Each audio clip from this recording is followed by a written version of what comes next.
Salut les éveillés, bonjour à tous, bienvenue dans cette nouvelle vidéo. Aujourd'hui, on va parler du coup des 6 conseils que je peux vous donner pour devenir un survivaliste en 2022. Donc le premier conseil que je peux vous donner, c'est commencer un livre par la fin et pas forcément une erreur. Alors en fait, cette phrase-là, elle est un peu bancale en fait, si on sort de son contexte.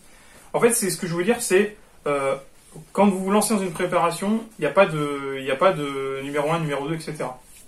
En fait, à partir du moment où vous êtes dans la démarche de vous lancer dans la préparation, vous n'êtes pas obligé de commencer par un bout ou un autre. Le plus important, c'est de se lancer. Une fois que vous êtes lancé dans la préparation, c'est vraiment ça qui va faire que vous allez acquérir des techniques au fur et à mesure. Donc, faut pas commencer par, imaginons, des techniques pour apprendre à faire du feu, ou des techniques pour apprendre à purifier de l'eau, ou des techniques d'évacuation, etc. Il n'y a pas d'ordre chronologique. Donc, vous commencez vraiment par le bout qui vous intéresse le plus. En fait. Donc c'est pas une erreur en fait quand je vous dis de commencer par la fin du livre. Le principal c'est vraiment de commencer sa préparation, de la commencer bien et de prendre son temps de la faire. Le deuxième conseil que je vous donne, et vous allez voir, je vais le répéter, je vais vous le marteler, mettez toujours en pratique du coup les techniques que vous apprenez, que ce soit sur papier, en vidéo, dans des livres, etc. Mettez-vous en condition et mettez-la en pratique. Connaître une technique, en fait, c'est bien beau, mais la maîtriser, faut que vous l'ayez déjà mis en pratique et dans des conditions réelles. Quand vous apprenez à faire un feu, quand vous apprenez à purifier de l'eau, etc. Il faut aller sur le terrain, il faut le faire. Il faut vraiment que vous ayez cette démarche d'apprentissage, d'apprendre une technique, de la mettre en pratique. Et avec cette pratique-là, vous allez avoir de l'expérience, et avec l'expérience, vous allez avoir la maîtrise.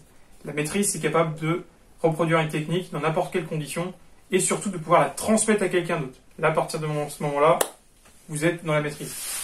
Le troisième conseil que je peux vous donner, c'est apprendre à tout simplifier pour plus d'efficacité.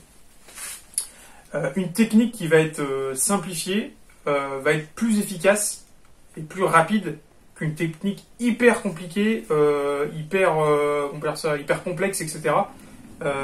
Pour la simple raison que quand vous serez sur le terrain, peut-être en état de stress, vous aurez du mal à la faire, à la sortir ou à la sortir correctement. Donc apprenez à simplifier les choses, faites au plus simple que vous puissiez faire pour qu'en situation de stress, vous arrivez à faire un truc assez correct. Donc savoir faire simple pour faire efficace, c'est de base qui pourtant n'est jamais appliqué sur le terrain. Pourquoi ? Parce qu'il y a cette fameuse loi des 30%. Donc je vous rappelle, la loi des 30%, c'est quand vous maîtrisez quelque chose, c'est à 100%. Et souvent, ce qui se passe, c'est quand vous êtes en état de stress, votre potentiel, il descend à 30%. Donc, imaginez, à 100%, vous faites un truc pas trop mal. À 30%, du coup, en état de stress, vous allez faire un truc qui est pas terrible du tout. Donc, simplifiez les choses pour avoir plus d'efficacité. Si vous maîtrisez quelque chose totalement parce qu'il est simple à 100%, quand vous allez descendre à 30%, vous allez être quand même capable de le faire. Moins bien, mais vous êtes capable de le faire. Donc, ayez dans cette démarche de simplifier les choses, aller au plus simple que vous puissiez faire. Rendre quelque chose de simple, c'est le rendre basique, c'est le rendre accessible. Rendre quelque chose de très complexe, à la fin, ça va faire quelque chose de moins fiable. Le quatrième conseil que je peux vous donner, c'est avoir toujours soif d'apprendre. Moi, en 15 ans que je pratique du coup ces techniques-là, j'en apprends tous les jours parce que du coup il y a des techniques que j'ai pas forcément appliquées ou mis vraiment sur le terrain, etc. Donc il y a des choses que je redécouvre et il faut avoir soif d'apprendre. En fait, il faut toujours en fait être dans la démarche d'apprendre de nouvelles choses, mettre en pratique de nouvelles choses, et ça vous rend plus aguerri en fait. Et ça rajoute des cordes à votre arc. Ça vous renforce du coup personnellement, et surtout en fait ça va encore une fois gonfler votre potentiel de réponse à des risques du coup. Donc avoir toujours soif d'apprendre, c'est devenir une meilleure personne chaque jour en fait de votre vie et de devenir une meilleure version de soi-même. Le cinquième conseil que je vous dis, c'est n'hésitez pas à vous planter. C'est normal en fait que vous fassiez des erreurs. Il faut pas hésiter à faire des erreurs. Pourquoi ? Parce qu'on apprend de ces erreurs. Si vous faites un truc et que vous réussissez tout de suite, vous allez dire bon c'est bon, c'est acquis. Sauf que vous avez peut-être eu un gros coup de bol et que dans une situation où vous allez être sous stress, ce coup de bol sera plus là et du coup vous n'aurez pas cette maîtrise là.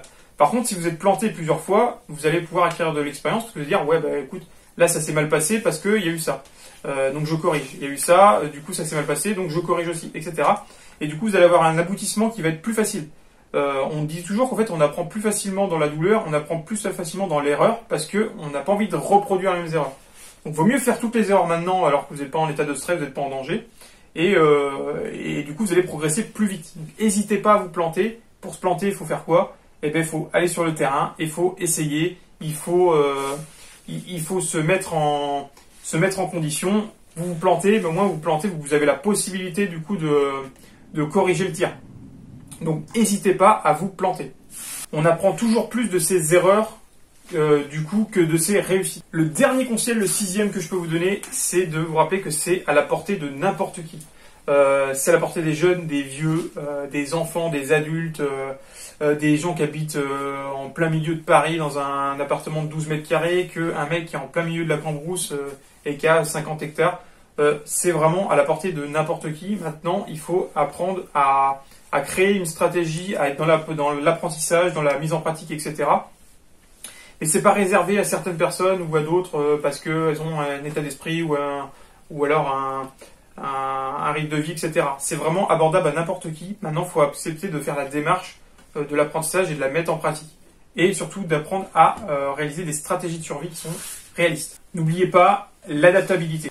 Donc merci d'avoir suivi cette vidéo. Si vous avez d'autres conseils, n'hésitez pas à les mettre en commentaire pour enrichir un peu les débats qu'il pourrait y avoir avec d'autres abonnés. En fait, n'hésitez pas à être dans le partage toujours. On est toujours dans le partage d'informations, les partages des techniques, etc. C'est comme ça qu'on progresse mutuellement en fait et individuellement. Donc merci d'avoir regardé cette vidéo et je vous dis à la semaine prochaine.